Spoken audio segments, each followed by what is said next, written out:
Dahil sa krisis sa langis, plano ng gobyerno na mangontrata ng mga jeepney driver sa buong bansa. Live mula sa Quezon City, nangunguna sa balita si Brian Castillo. Brian, paano patutupad itong pangongontrata sa mga driver? At nauna na rito yung lungsod ng Maynila na ginawa nila kahapon.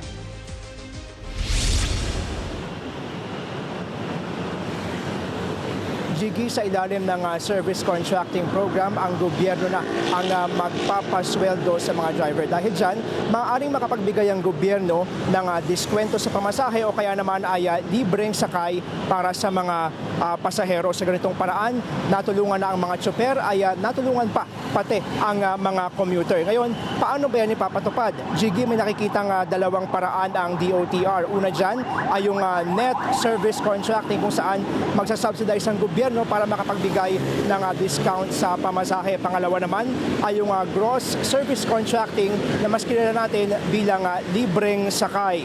Pero dahil posibleng magtagal pa ang krisis, pinag-aaralan ng DOTR na magpatupad ng hybrid setup nito o yung kombinasyon ng dalawang yan para depende sa lugar at ruta. Jiggy, posibleng sa April 15 masimulan sa buong bansa ang pagpapatupad ng service contracting program. Jiggy.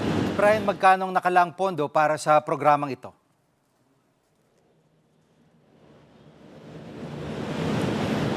Jiggy, sabi ng DOTR, may nakalaan silang 1 billion pesos para dito sa service contracting program. Bukod pa yan, doon sa 2.5 billion pesos na fuel subsidy na ibibigay din ng DOTR para naman sa mga apektadong tsoper. Sa ngayon, hinihintay na lamang ng DOTR yung Special Allotment Release Order o yung SARO mula sa Department of Budget and Management para ma-roll out na sa buong bansa itong service contracting program.